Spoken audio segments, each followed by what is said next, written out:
Old school caddy with a diamond in the back. Gator boots. With the pimped out Gucci shoes. Hello, everyone. Oh, Mickey, Jasmine, hello. Welcome in. Gracias.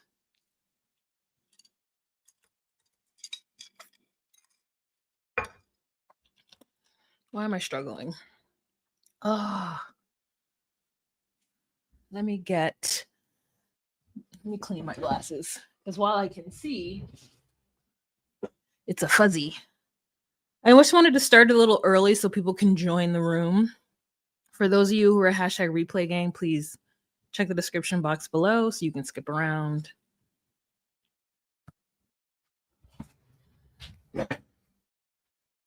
I'm in Minnesota and it is cold, but I'm in the summer dress like it's, not cold. Let's see. What is the weather? Well, the weather is, it's back to snowing. 31 degrees, winter advisory. It's going to snow until heavy snow forecasted for the next hour. And then this is the scary part. This morning, like at 1, it's supposed to start like raining. And then if it freezes, girl, you slipping and sliding. I'm not going anywhere tomorrow. Hey. Oh, welcome. Glad you caught it. Hello, Joy. Oh, I'm so happy. Be careful out there, Yaza. I don't know where you're at, but if you're in the Midwest, be careful because them roads are real slippery. Oh, yes. Oh, girl. Be careful tomorrow. Okay, let's preppity-doo-dah for these couples and their shenanigans. What are we? Toe? Okay, this is called Gutted. I'm going to tell you right now, Pattiya has some bloody nerve. She has all the audacity. Every single second.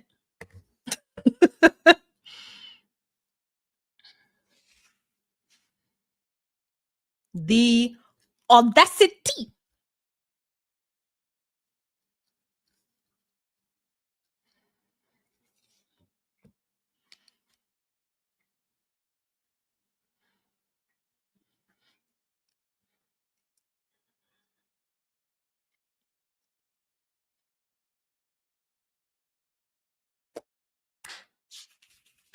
They canceled school, so I won't be going anywhere except maybe the gym if the roads are plowed. Oh, I'm happy for you that they canceled school.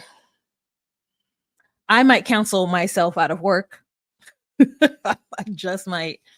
The truth is that I can work from home. I don't need to be there, but as someone, there's other people who are salaried who are going in, and so I guess to like have solidarity, they would want HR to be there. But I'm like, why put everyone in danger, especially this Californian? Like it's not like I can't work from home. I can. It's just that I'm a Californian and I should not be trusted on wintry roads. Don't trust me on a winter road. So I wrote down in my notes, I feel her with the overly communicating with mama. Oh, you wrote down your notes. I love that you have notes. Oh, unfortunately, school is for my daughter. I still have to work from home. Oh, I thought you were like a teacher or something. Oh, okay. Let's give it until 5 minutes. Well, no, let's give them a couple more minutes. Let's give them a couple more minutes to come into the room. And then we'll get the poor distorted. Oh, did I download all the pictures that I had? Yes. I didn't take any pictures for this show. But our season series premiere, I took pictures. Anyways, I hope everybody's safe out there and having a good day. 16 people in the room. Don't forget to give this video a thumbs up, you guys. I appreciate you. We'll get started at 6:05. Right now it's 6:02.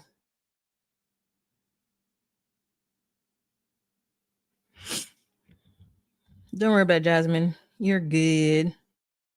You're good.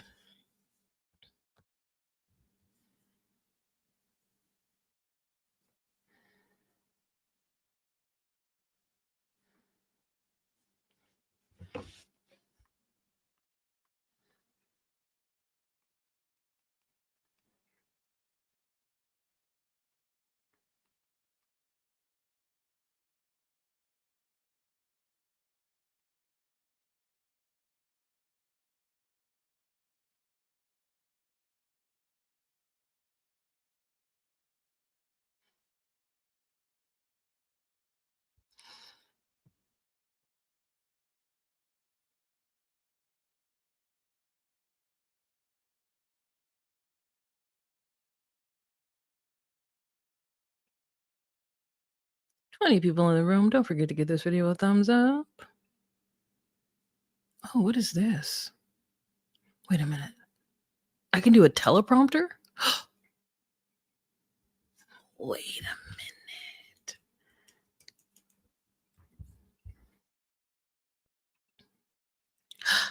I can.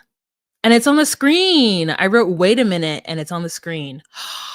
Wow. Wow. Wow. This is getting fancy. A teleprompter. I love that for me. So if I wanted to jot down some notes and let it read across the screen without you being able to see it, I could do so. I want to put a backdrop, but they don't have any Christmas backdrops. Or like winter ones. There's still Halloween ones, but that's silly. Look at this festive border. Where's the new ones? Hmm.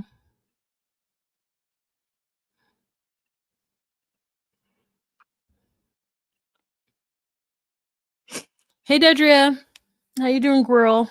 Oh, I need a tissue. I'll be back. Oh, it's 6:05. Great. Just kidding. I went past my time.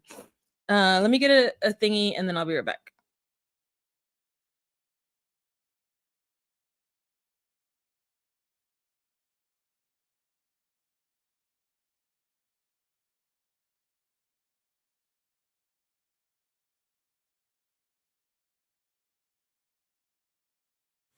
Hey guys, it's Wahima, but just call me Wah. Melanated. Welcome to my recap of 90 Day Fiance, The Other Way, Season 7, Episode 14, Gutted. My name is Wah. I do recaps of relationship reality TV shows such as 90 Day Fiance, Love After Lockup, Love is Blind, and other shows like that. So if you are all interested in that content, please go on ahead and subscribe to my channel. Share this video on any social media platform that you deem fit. Also, if you get the hee ha-has while watching this and you want to give your girl a tip, you can do so with the options down below. Someone did give me a tip last time, so let me thank them. Who was it? It was, come on, Cash App. Here we go. There you go. You can do it. Jasmine, thank you so much. Angela, thank you so much. I appreciate it. Thank you so much. I appreciate that. Okay. So, as you know, we are wont to do, let's start with our first couple, and that is Anthony and Manon. All right. I'm off the Manon train. I'm off the train. I cannot defend her week after week after I see this behavior. Listen, I took the personality test and I told you guys that I am a blue red, which means that I'm a leader, but also like I lead with emotions, which they say is dangerous, but like, okay, I'll accept that. I'm somebody who will always accept being wrong, and I will always accept how I make somebody feel. Manon is a full red. She's a red, red, red, red. This man is telling her how he's feeling, and the only thing she can think of is how he is holding her back from being her best self.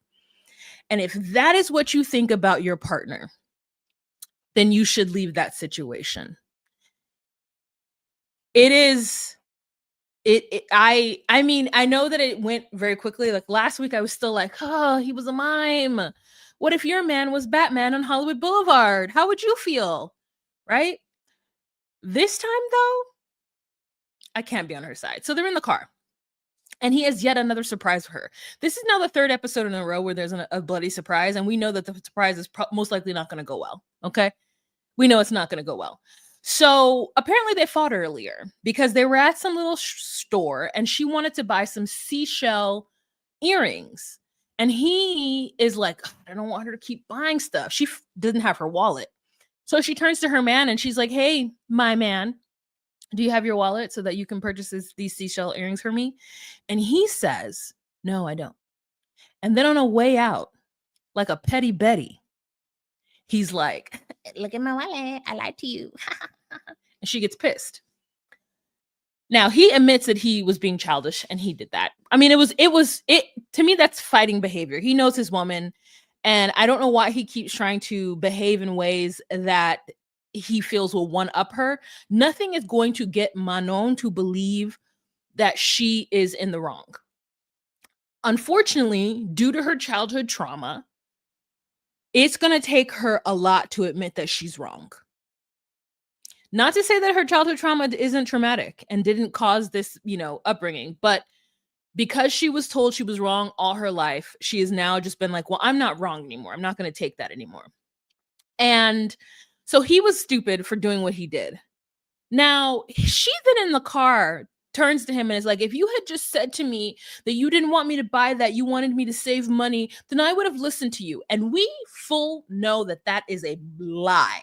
That is an absolute lie.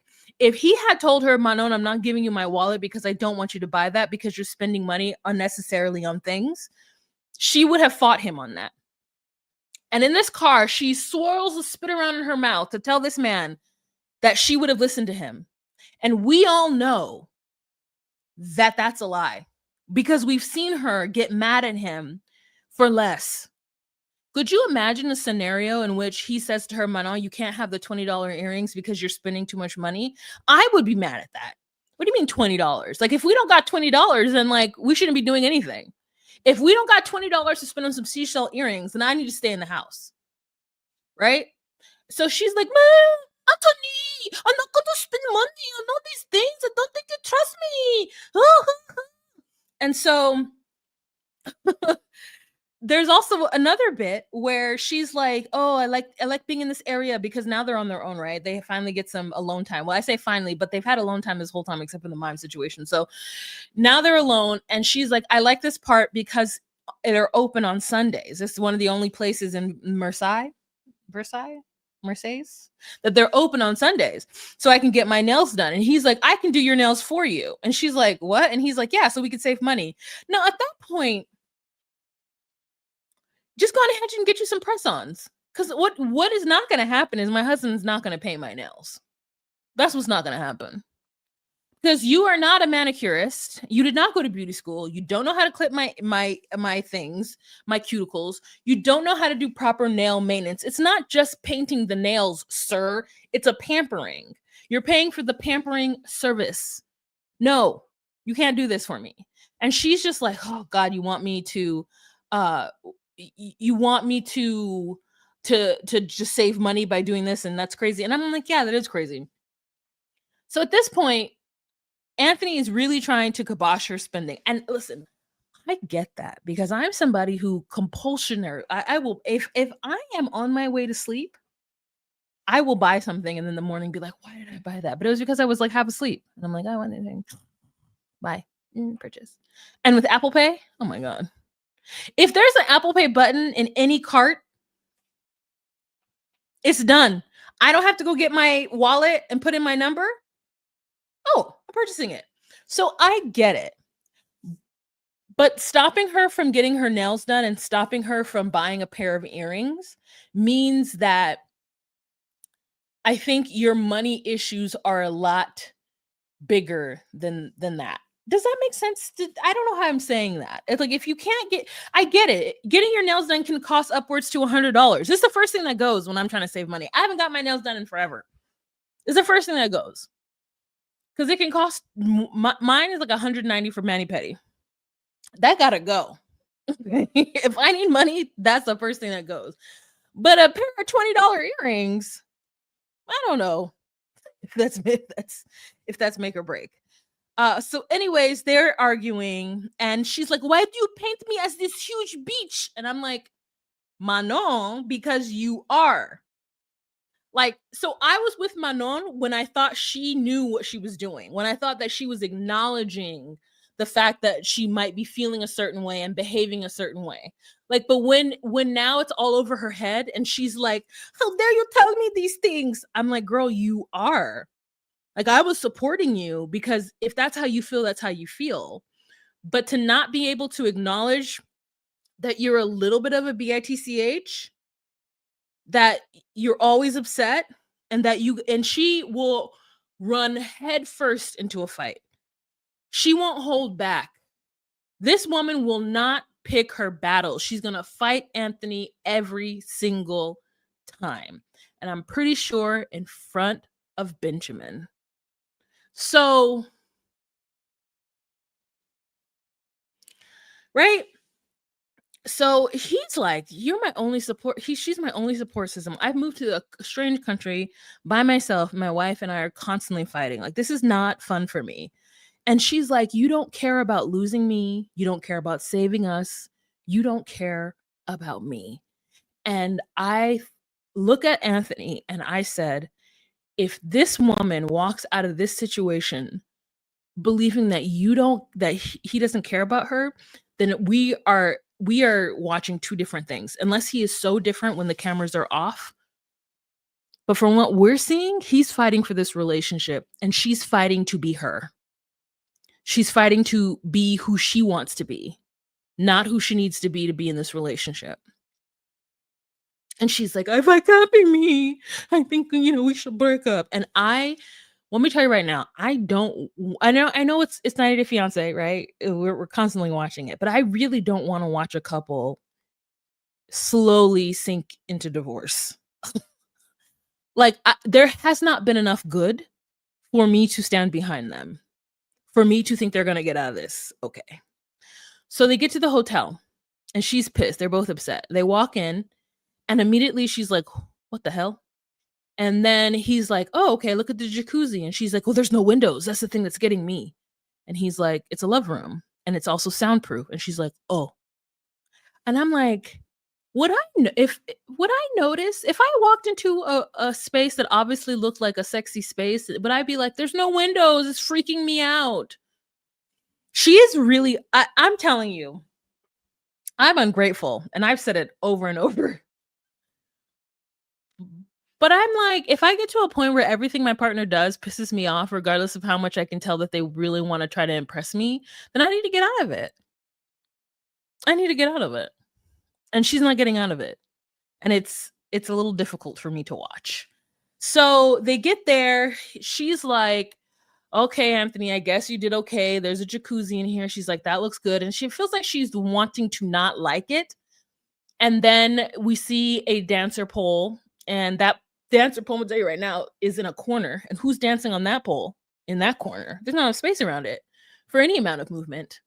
Also, why does he not have upper body strength? Why was he like? I just assume that every man has more upper body strength than me. And the fact that he couldn't just hold on to that pole and swing around just one time, he was like sliding. I was like, "Sir, I need you to do some upper body work before you embarrass us." So he puts on his uniform because she really enjoys a man in a uniform. And so then she starts to play along and be okay and happy. They get into the jacuzzi and they talk, and it feels like everything is okay. But at the end of the day, we all know and we all see them fight, and we don't want it. We don't want it. We don't want to see them fight. And I wonder if there's going to be a tell-all in this episode so that Sean Robinson or someone can ask them questions. I wonder. All right, that's it for them. Hi, Saraya. Hi, Angela. Welcome into the room. Oh my God. Be honey. How is he not low-key gaslighting her all the time? Picking activities she has no interest in that. Oh no, you're right. I think I was on her side up until this time. I was on her side because it's a full lie. She would have been mad at him if he tried to stop her from spending money.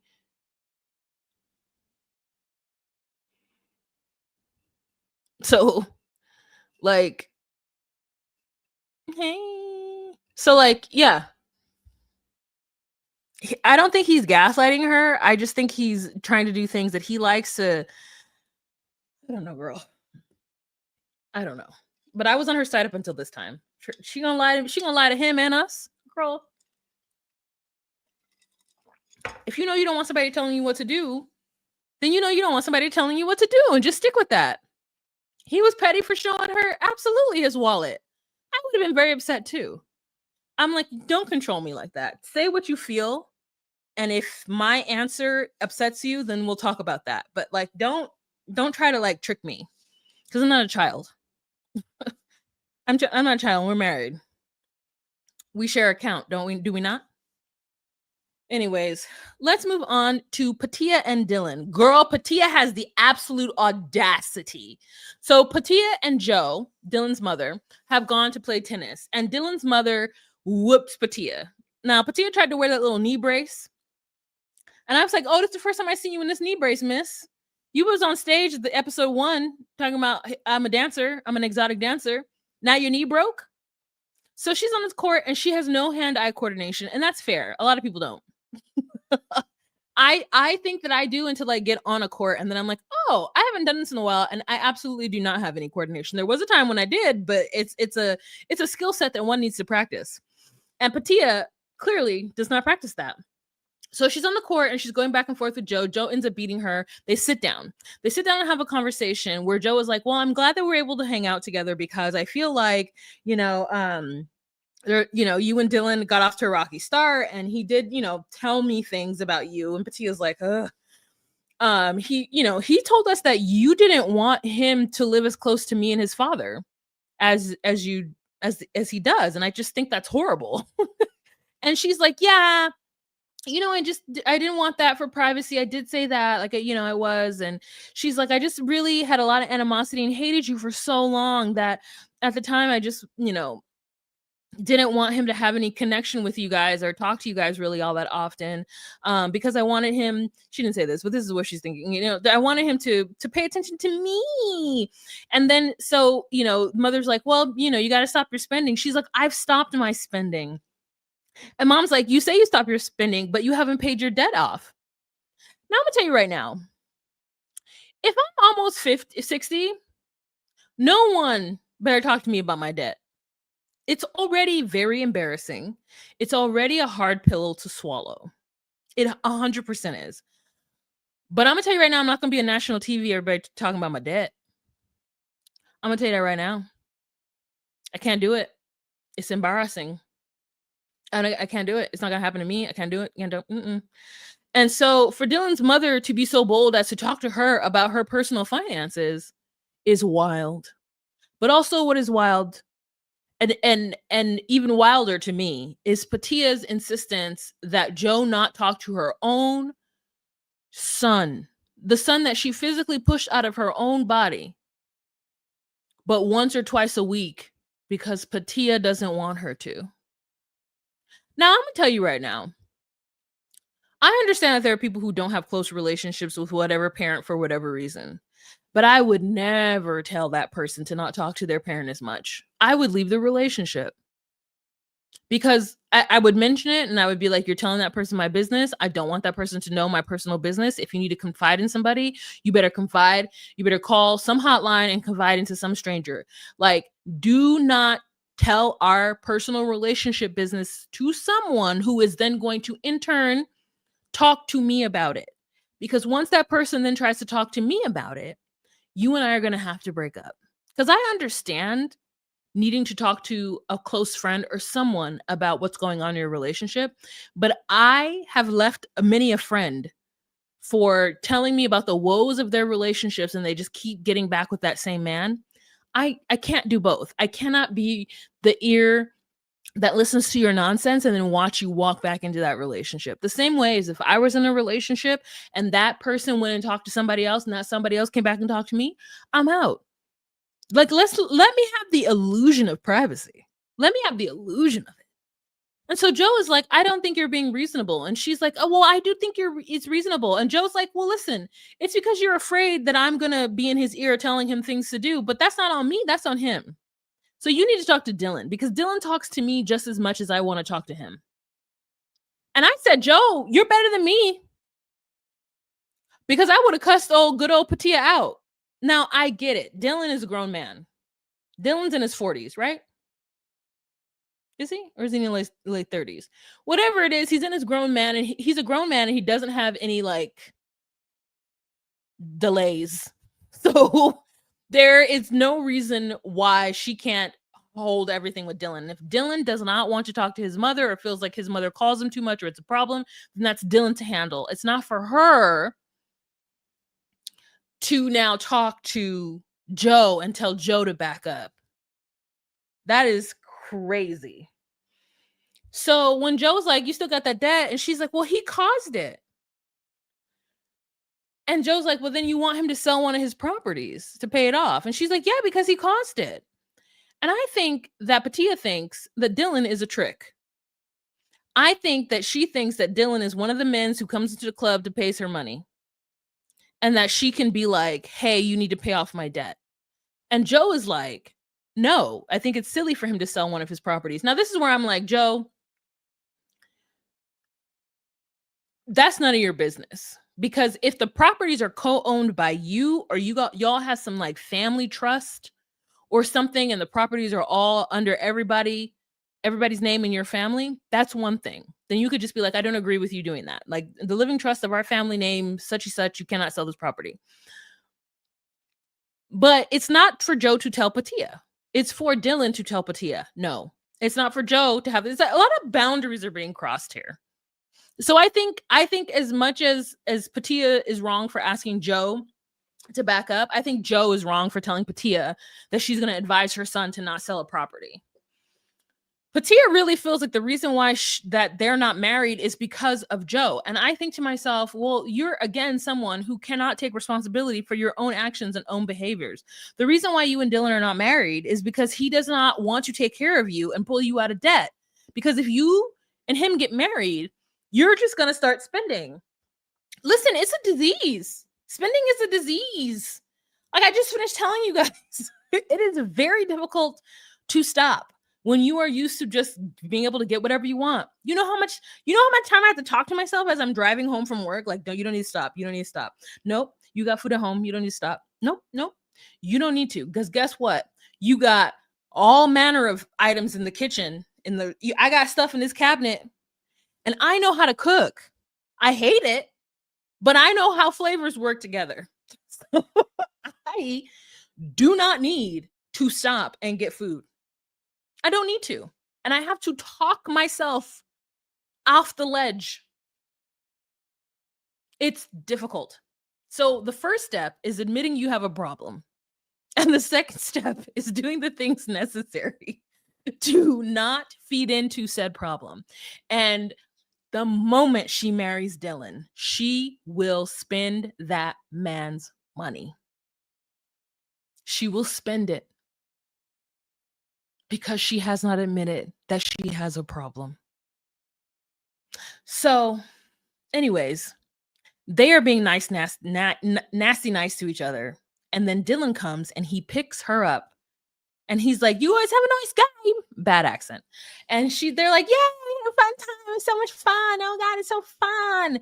And then she gets into the car and she tells him that she had a conversation with his mother about the many times they talk a day. And Dylan was like, bitch. Did you talk to my mama and tell my mama that she shouldn't be talking? What? So, okay. And she's like, you talk to her too much. That's crazy. I get being a mama's boy when your mother's at their house all the time and doing whatever. She's like, I feel like if you call, I don't want him to answer. That's his parent. Like, what if Joe is calling for an emergency? That's his parent. And they're close to each other. And it doesn't feel like it is overdone. I mean, we've seen mama's boys, right? We've seen toxic relationships between parents and child. Theirs does not seem to be one. Pattia's, like Dylan says, Pattiya is not close to her mother, and so she just doesn't get it. And I'm like, I just can't. I am like, I don't agree with what she's saying. I don't agree with it at all. I think that, like, as long as their relationship isn't weird and toxic, and they may have a chat daily, and if he likes it and it doesn't interfere, the only part that interferes is that he tells his mother the business, which he should not do. He shouldn't do that. And so, they're in the car, they're arguing, and I like the way they argue too. No one's yelling at each other, no one's calling each other names. They're just like, she's like, you should respect me and respect my wishes, and I wish that you did not speak to your mother. And I'm like, that's a crazy request. And he's like, well, you should worry less about me talking to my mother and worry about your debt. And I said, Pattiya, pack your bags and go home, because him and his mama aren't gonna let you go about this debt. They're gonna turn you every which way but loose about this debt, girl. He not gonna pay it. You gonna have to get a job in what are they? Tarzana? Nope. Tanzania? Nope. Tasmania. You gonna have to get a job, girl. Because Dylan said he not gonna pay your bills. He not gonna pay your debt off. So you need to go. Because they're not gonna let you live through this, Pattiya. So pay your bills and shut up and stop blaming Dylan for it. He's not going to do it. And if he does, he's going to hold it against you for the rest of your life. So go on ahead and pack your bags and go home. He's like, you don't want my mother manipulating me because you want to manipulate me. And she's like, yeah. No, she didn't say that, but that's what she's thinking. You're worried about my mother. You need to be worried about your debt. And then she's like, well, I have a secret. I don't think Dylan's going to like it. I said, episode 14, and you're just telling us your secret? I know you didn't come in until episode 8, but dang. Dang. Now, I do have a question. Would she feel the same way, Pattiya, if Dylan were talking to his dad daily? You know what I mean? Is it because it's mother-son? Is it mother-son? Is that the drama? Because if he were talking to his dad daily, would she feel the same way? These are my questions. I'm just asking questions. There we go. Tasmania. I was like, Tanzania? Tanzania? Where are we? All right. Right. Because how you gonna tell me how much I talk to my mama? Babs. Sometimes I think Pattiya wants all the attention. Yeah. Yep. I think her being a dancer has changed and warped the way she thinks about men and their relationship to her. And I think that she's probably had a lot of her bills paid by men. And even in this relationship with someone she loves, she's still expecting him to pay for her. And I think it's reasonable to a certain extent. Like, let's say she were like, Dylan, I really need to get a job. So like, let's figure it out in Tasmania because I need to get a job so I can pay off my debt. So, and then he's like, oh, okay. Yeah. Get a job. Let's figure it out. You pay off your debt. And like, what if all of her money from her job went to paying off her debt, and he just kind of floated her and took care of her and paid for certain things, you know what I mean? Until she figured, but I think she has to put some kind of effort, and she's just not. Hey, just my 2 cents. Yeah, she has some nerve. You never say how you really feel about his relationship with mom. You just deal with it. Exactly. Or you leave. I'm going to keep it a buck. I think I would want a prenup now to say your debt before marriage is yours, not mine. Hey, Kate 31. Her debt becomes his debt.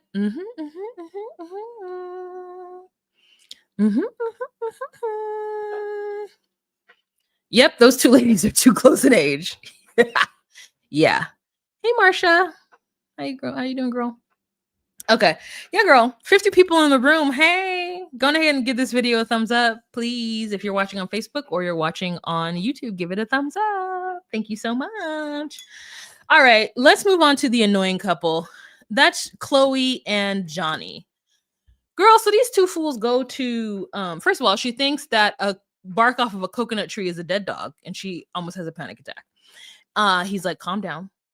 And they get to a lawyer's office or somebody, and they start to talk to that person about her being able to get a working visa. That person is like, are you guys getting married? And they're like, no, we want to do partnership. And that person is like, oh, so you need to go home then, because while you're getting the paperwork done for the partnership, you should not be here because you don't have the proper visa. And she's like, oh. And he's like, yeah. And so she's like, they're like, how long is that going to take?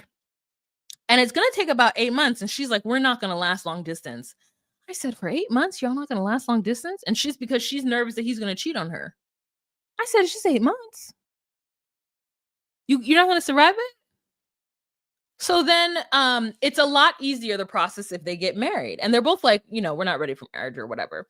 And the partnership costs $300. And then it's going to be 5 months, but you need to stay in the US. And it could be potentially 8 months. And she's like, we're not going to last. I was like, well, then you shouldn't be together. So then they get this news, and they both think it's, they're like, wow, it's not as easy. And I said to myself, Miss Ma'am, do you know what it takes for someone from another country to come to the US and just start working? Like, is it because Aruba is a small little island that you think that they just be backwards and just be doing whatever? They still a whole governing nation backed by a bigger colonizing country of Belgium. Is Belgium? Where is Belgium? I know it's in Europe. I know that. But I'm like, in my mind, Belgium is somewhere next to Sweden and Finland. And I know that's not true. That's Denmark up there. So is Belgium next to France? I think it is. Is it like, it's in like a little French, German area, like Luxembourg? Anyways, sorry, mine went off. So what did she think she was going to do? She thought she was going to come to this little Commonwealth and just do whatever she wanted to do. God, I'm going to tell you, the hubris of us Americans. We be out here in this world just moving about doing whatever. Could you imagine if I was just like, oh, I'm going to go to Belize and work? Belizeans are like, excuse me, miss. Excuse me, miss. I need your documents. And I'm like, what documents? I'm American. Here's my passport. Figure it out. Like, that's crazy. That's crazy. So anyways, she's like, I can't tell my mom because my mom's going to be like, haha, I told you so. But I'm like, the bigger issue is that you feel like you can't be away from him for 8 months so that you can get the proper paperwork so y'all could be together. That's the bigger issue. Because I'm like, don't you have the money to fly back and forth? Like, don't you have the freedom of like familial nepotism and the freedom of working for your mom? I don't know what exactly her mom does, but in my mind, she could be there for 2 months, work for her mom, go back and stay 2 weeks with him, come back and do whatever until she's like back and forth and like make it work. I don't know. But anyways, so they go to dinner and she's like, wow, it's going to be 8 months while we figure this out. And he's like, I could take care of you, but I cannot uphold your standards of beauty and maintenance. So you would have to like take them red nails off, let them roots grow in.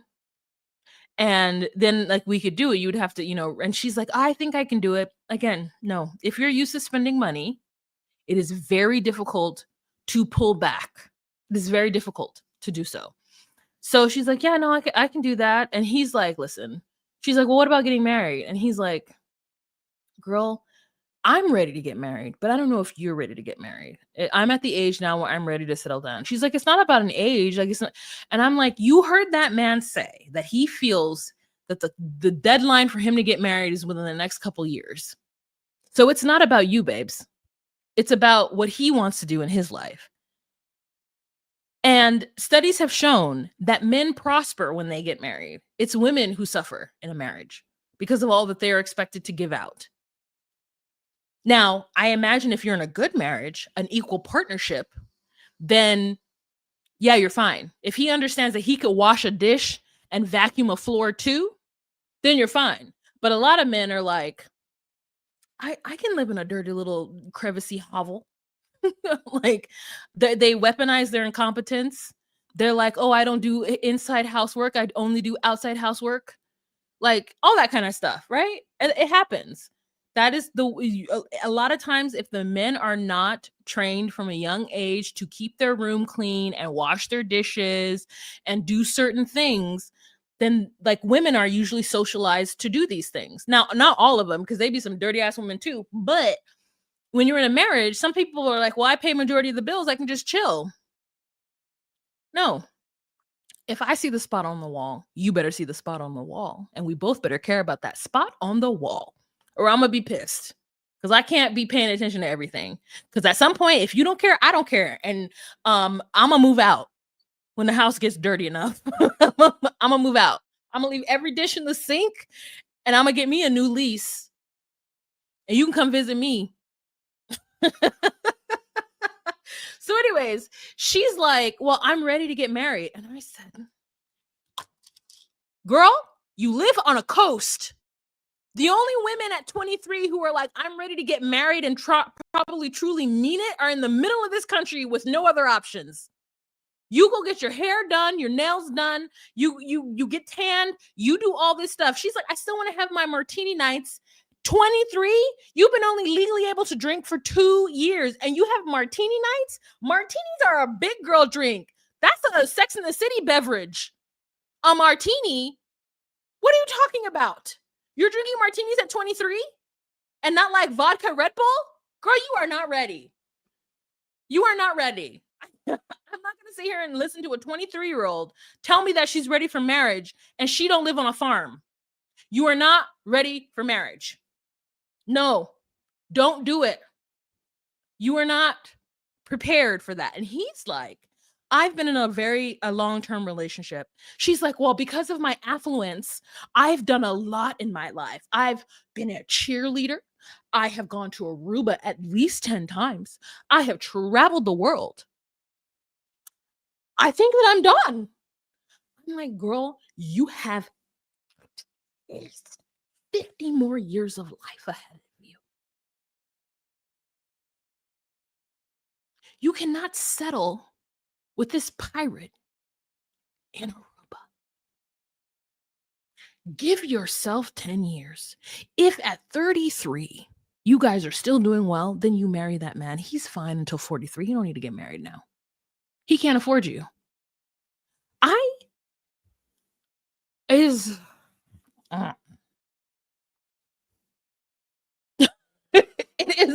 It's too much. It's too much.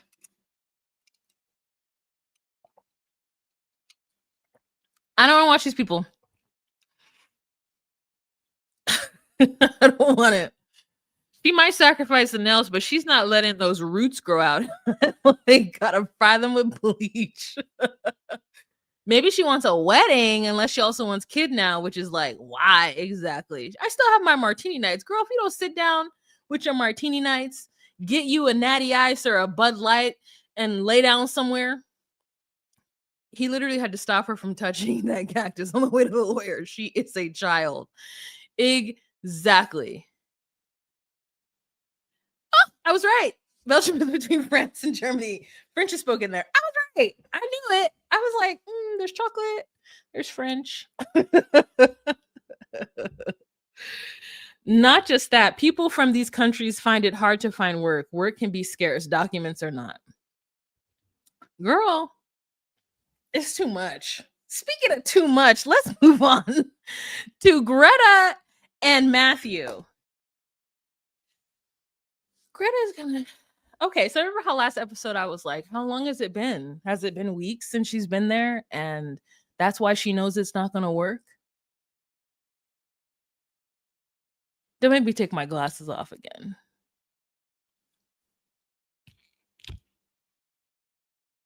It's been 4 days since she took her stinking butt off that train. And she gonna tell that man, I don't think I love you anymore. And he gonna say, we have not spent any time without the cameras. And she's like, It doesn't matter. For the last 6 months, I have not felt attached to you, and I just knew I had to come here and see it through. And I've been here for 4 days, and I've been like, "Yeah, no." And he's like, "Let's just back it up then. Let's back it up. We don't have to talk about kids. We don't have to talk about marriage. Let's just like get to know each other." And she's like, "It's not fair for me to force myself to love you. I just have so much doubt. And I know that I just need to be alone." And I said, "Well, girl, take time alone. Like, tell him I need a little staycation. It's been 4 days. You're getting on my nerves. I gotta go." I mean, they went to the spa, they looked at a house, and they went apple picking. And she's like, "I'm out. I'm out." And he's like, "What?" And he says, "You don't just suddenly stop loving somebody." So it's crazy because I had no idea that she was backsliding like this. And I think to myself, because I know that when I'm in love, that it's really difficult to pull back. So I'm like, were you ever in love with him? Or were you just in love with the idea of being with Mr. Darcy?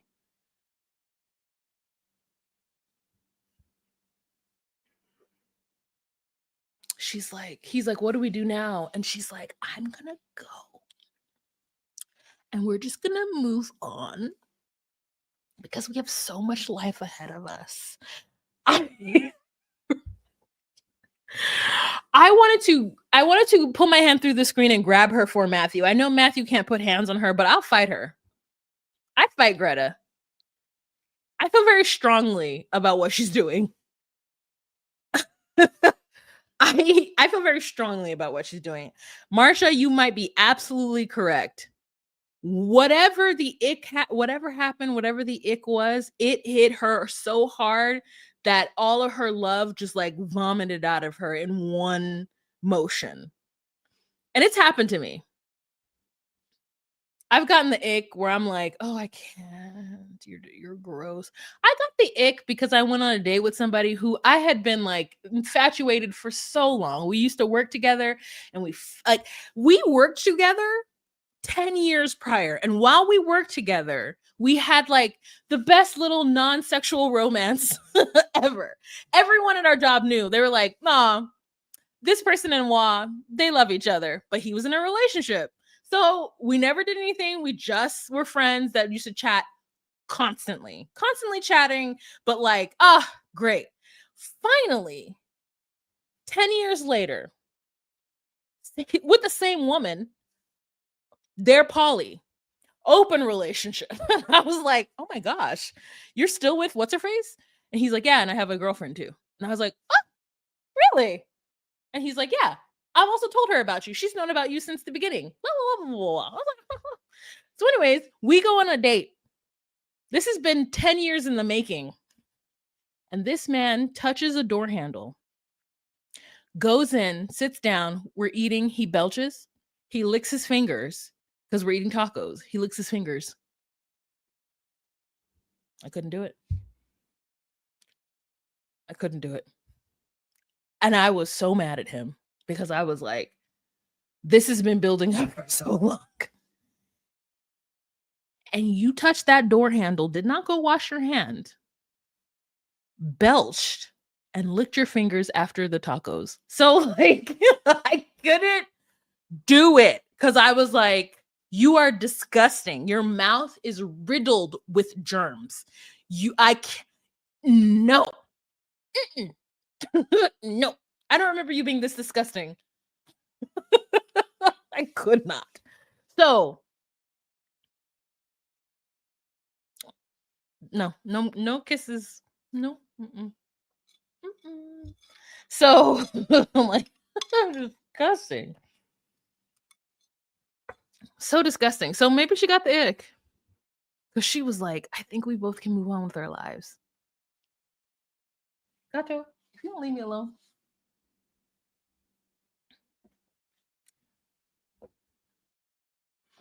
He should have remained being just a work husband. We hadn't talked to each other in 10 years. So like it had been a minute. I couldn't do it. I couldn't do it. Go wash your hands. You just touched a door handle that everybody in Los Angeles has been touching. Go wash your hands. Licking on his disgusting. Anyways, so I next episode we see that Matthew's gonna try to get his dad to go talk to Greta. I'm like, Matthew, you better than me. You better than me, Matthew. You can't look at me and tell me that you're not in love with me after 4 days. And I'm like, go on ahead and get yourself on then. And I'm like, so what are you about to do, miss? What's the game plan? What's the action, Jackson? Greta and Matthew. Greta and Matthew. Whew. Y'all. Who knows what's going to happen next episode? I was like, Greta got problems. And her homegirl was like, yeah, you shouldn't settle with fine. I'm like, you should settle with Matthew, though. I think that he's more than fine. I think that he just wasn't tracking that you weren't feeling him anymore. You just need to let the love happen again. You need to remember why you loved him.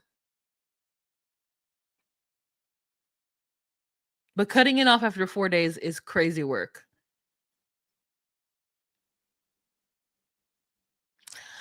All right, you guys, that's the end of the episode. Thank you so much for joining. Next week, we're going to have Madeline and Luke, which looks like they're having a pregnancy scare. And we are going to have... Who are we missing? Jenny and Sumit. Jenny can't count money. Jenny about to get on my nerves. Jenny about to get on my nerves. She don't know how to count money? Go ahead and stay home. Go on ahead. Your expiration is showing.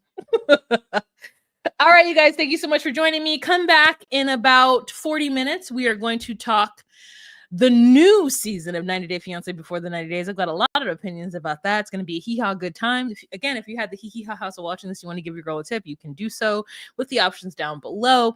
Otherwise, I'll see you in about 40 minutes, okay? And let's chat about something new. Go on ahead, get home, get yourself a meal, have a beverage, relax, and I'll talk to you later. Remember to be you, be true, and find your place. Bye.